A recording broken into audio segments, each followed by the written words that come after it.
Hello friend, Bihar PSC centre में आपका स्वागत है। तो फ्रेंड्स, बिहार एसआई, बीएसएससी और बीपीएससी का भूगोल का क्लास हो रहा था। तो चलिए क्वेश्चन नंबर 71 से हम स्टार्ट करते हैं। इससे पहले क्वेश्चन नंबर 70 तक हो चुका है। तो क्वेश्चन नंबर 71, महासागरीय गर्तों की सामान्यतः गहराई कितनी मीटर होती है? तो महासागरीय गर्तों की जो सामान्यतः गहराई होती है वो होती है 5500 मीटर। चलते हैं नेक्स्ट पे।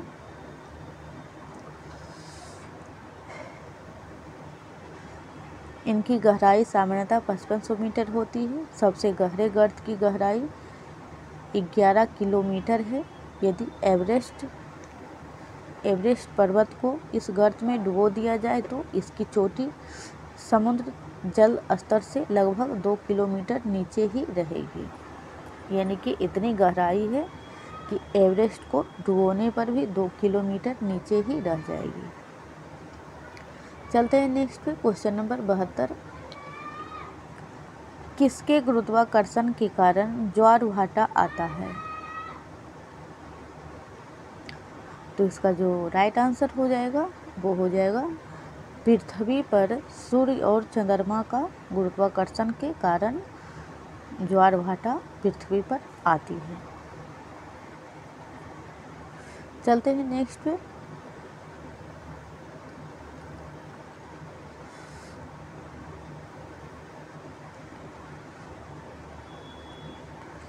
इसमें भी वही बातें लिखा हुआ है।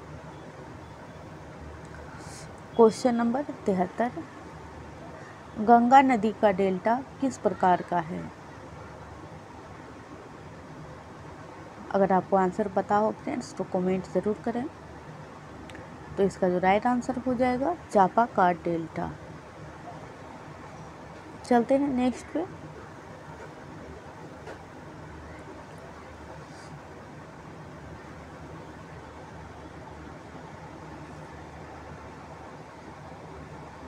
चापाकार डेल्टा का जो निर्माण होता है, जो नदियाँ मतलब निर्माण करती है चापाकार डेल्टा का, उसका उदाहरण है नील, राइन, हंगो, इरावती, वोल्गा, डैन्यूब, सिंधु, ब्रह्मपुत्र तथा गंगा नदियाँ ऐसी डेल्टा या आकृति की डेल्टा बनाती है। चलते हैं नेक्स्ट पे।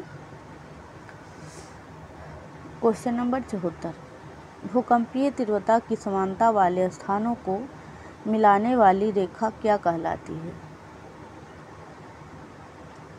तो इसका राइट आंसर हो जाएगा सी,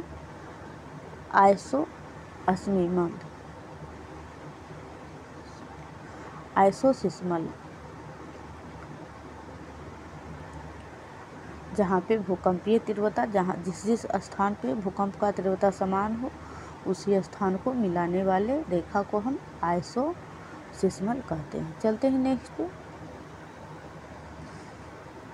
क्वेश्चन नंबर 75, हिमालय की उत्पत्ति किस भूसन्नति से हुई है?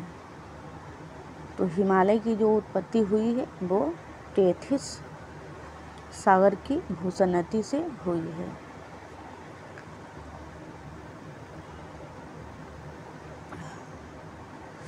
इसे आपको देखना जरूरी है। कोवर के अनुसार, ये भूवैज्ञानिक है, अनुसार एक समय ऐसा आया जब अवतलन होने से टेथिस सागर भूसन्नति में सिकुड़न होने लगा, अर्थात उसकी चौड़ाई घटने लगी तथा दोनों तरफ से दबाव के कारण अंगारा लैंड तथा गोंडवाना लैंड उसमें जमा अवसादों में बलन होने लगा तथा कोवर के अनुसार मोड़ पड़ने की क्रिया अधिक दोनों किनारों पर ही हुई तथा बीच का भाग समतल रूप से ही ऊपर की तरफ उठ गया, जिसके तहत हिमालय, तिब्बत का पठार एवं कुंडुल श्रेणी का निर्माण हुआ। चलते हैं नेक्स्ट पे।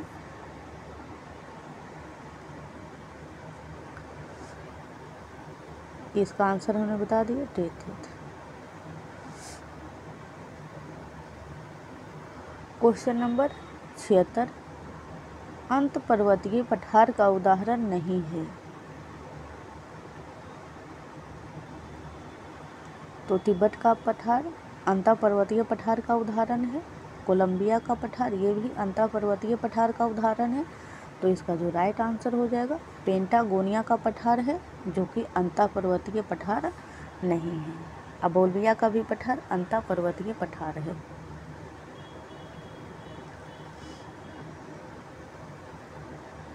और पेंटागोनिया का जो पठार है अर्जेंटीना में लिमिए नदी से दक्षिण अमेरिका के अंतिम छोर तक फैला है और इसकी जो ऊंचाई है वो 300 मीटर से लेकर 900 मीटर तक ऊंचा है। चलते हैं नेक्स्ट क्वेश्चन पे। क्वेश्चन नंबर 77, निम्नलिखित पर्वतों में से कौन सा जर्मनी में अवस्थित है? तो ब्लैक फॉरेस्ट जो है वो जर्मनी में स्थित है। चलते हैं नेक्स्ट पे।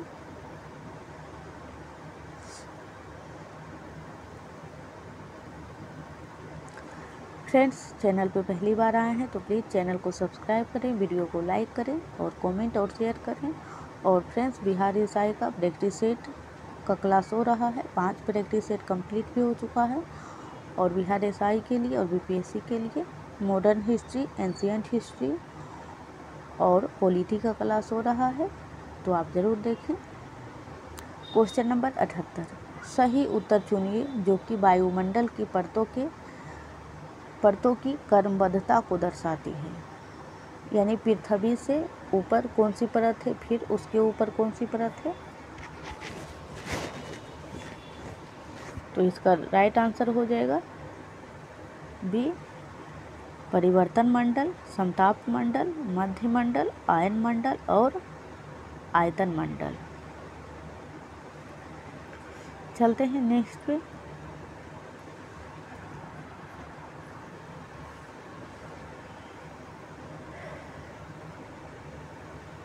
क्वेश्चन नंबर 79, वातावरण की वह परत जो रेडियो तरंगों को परावर्तित करती है कौन सी है? तो वो है आयन मंडल। आयन मंडल से ही रेडियो तरंग जो होती है वो परावर्तित होती है।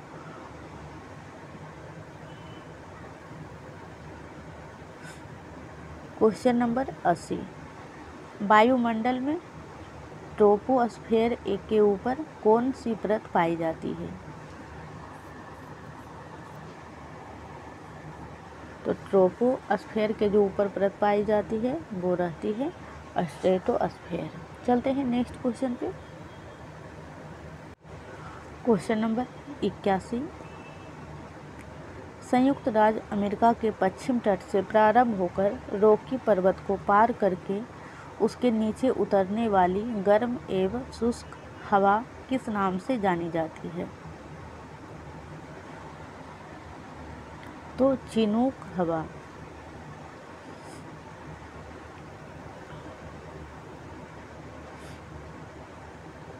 चिनूक जो है एक स्थानीय हवा है और संयुक्त राज्य अमेरिका के पश्चिम तट से प्रारंभ होकर रॉकी पर्वत को पार करके नीचे उतरने वाली वही बातें लिखी हुई है फ्रेंड्स।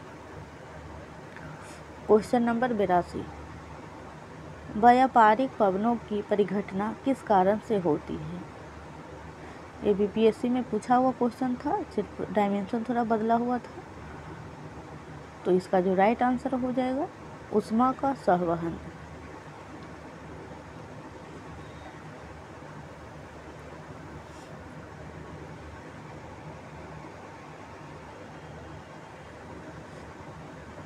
आप इसका स्क्रीनशॉट ले लें और ध्यान से पढ़ लें, क्योंकि खुद पढ़ेंगे तो याद ज़्यादा रहेगी। क्वेश्चन नंबर 83, प्रति चक्रवात में वायु दाब कहाँ अधिक होता है? एक तो चक्रवात आता है निम्न दाब के कारण और एक आता है प्रति चक्रवात। तो इसमें वायु दाब जो है कहाँ अधिक होता है? तो केंद्र में। इसका राइट आंसर ए हो जाएगा।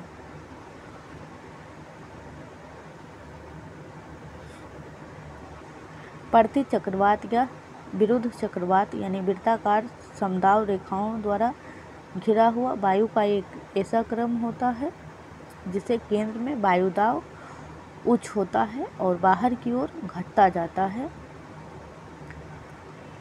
जिस कारण हवाएं केंद्र से परिधि की ओर चलती है और प्रति चक्रवात उपोष्ण कटिबंध उच्च दाब क्षेत्रों में अधिक उत्पन्न होते हैं, मगर भूमध्य रेखीय भागों में इनका पूर्णतः अभाव होता है। यानी अगर प्रति चक्रवात का आप मैप बनाते हैं फ्रेंड्स, तो ये इस प्रकार से, जैसे ये केंद्र है तो दबाव इस ओर जाती है तो घट जाती है, और अगर चक्रवात की बात करें तो वो इस टाइप की होती है।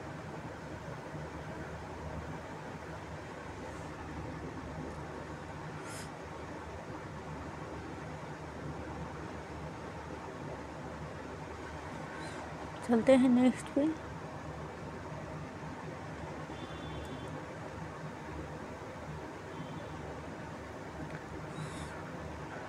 क्वेश्चन नंबर 84, भूमध्य रेखीय प्रदेश में किस प्रकार की वर्षा होती है?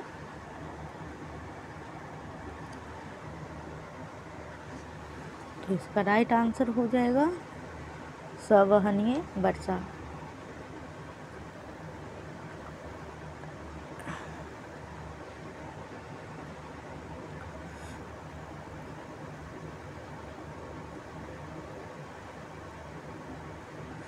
इसमें एक पॉइंट इम्पोर्टेंट है फ्रेंड्स, इसीलिए हम इसे करवा देना चाहते हैं। प्रतिदिन प्रायः 2 बजे के बाद घनघोर वर्षा होती है और इस वर्षा को संवहनीय वर्षा कहते हैं। चलते हैं नेक्स्ट पे।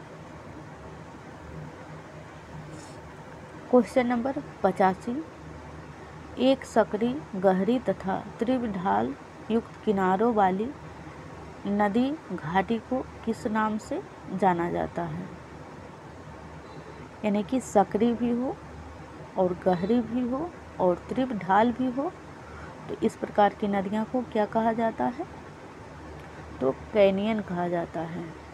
आप देख लीजिएगा 68वीं जो BPSC है उसमें यही नदी के बारे में पूछा गया है, जो कि अमेरिका में भी है इस प्रकार की नदियाँ।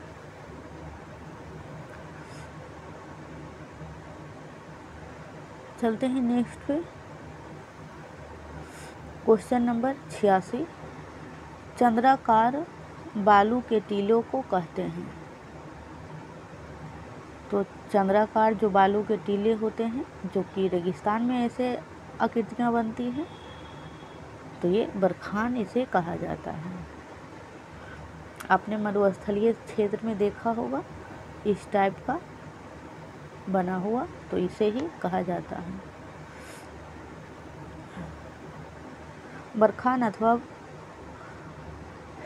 स्तूप एक प्रकार के बालू का स्तूप है जिनकी आकृति अर्ध चंद्राकार होती है और अक्सर समूहों में पाए जाते हैं, जो कि रेगिस्तान में बनते हैं।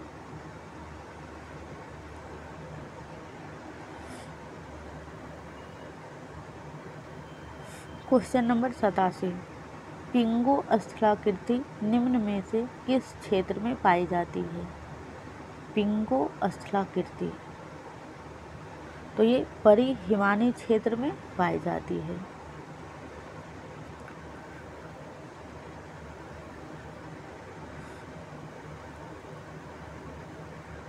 और यहाँ पे देखिए ऐसे टीले के रूप में आर्कटिक और आर्कटिक प्रदेशों में पाया जाता है, जिसके केंद्र में बर्फ का एक केंद्रक होता है और इसके ऊपर अर्धचंद्राकार पदार्थों के परत द्वारा टीले का निर्माण होता है।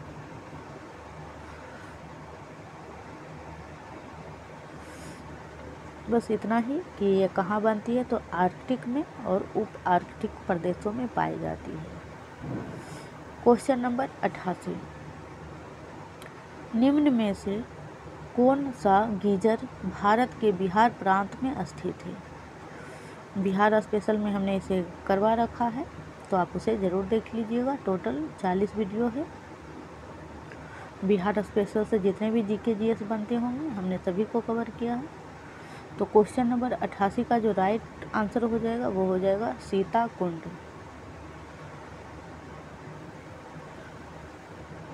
सीता कुंड सीतामढ़ी के पुरौना ग्राम में स्थित एक हिंदू तीर्थ स्थल है और यह एक प्राचीन हिंदू मंदिर है। सीता कुंड बिहार राज्य के मुंगेर से 6 किलोमीटर पूर्व स्थित पर्यटकों के आकर्षण का मुख्य केंद्र है।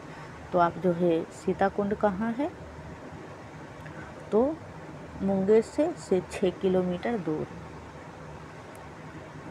चलते हैं नेक्स्ट पे। क्वेश्चन नंबर 89, कैलोरीमीटर से क्या मापा जाता है?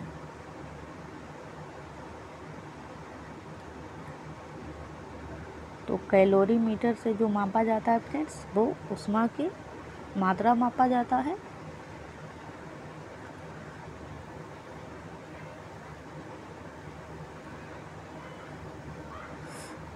फ्रेंड्स ये आज का लास्ट क्वेश्चन है, तो प्लीज़ आप वीडियो को अगर लाइक नहीं किया है तो प्लीज़ कर दीजिए और चैनल को ज़रूर सब्सक्राइब करें। तो चलिए क्वेश्चन नंबर 90, प्रसिद्ध भौगोलिक ग्रंथ के लेखक कौन हैं? बुक का नाम ही है भौगोलिक ग्रंथ। तो इसका जो राइट आंसर हो जाएगा हमबोल्ट। तो आज के लिए इतना ही फ्रेंड, फिर मिलते हैं कल। डेली इसी टाइम में इसका क्लास भूगोल का लिया जाता है, तो आप ज़रूर देखें और बेल आइकन भी दबा लीजिएगा ताकि हम जब भी वीडियो अपलोड करें तो आपको नोटिफिकेशन मिल जाए। और सुबह में बिहार एसआई के लिए प्रैक्टिस सेट।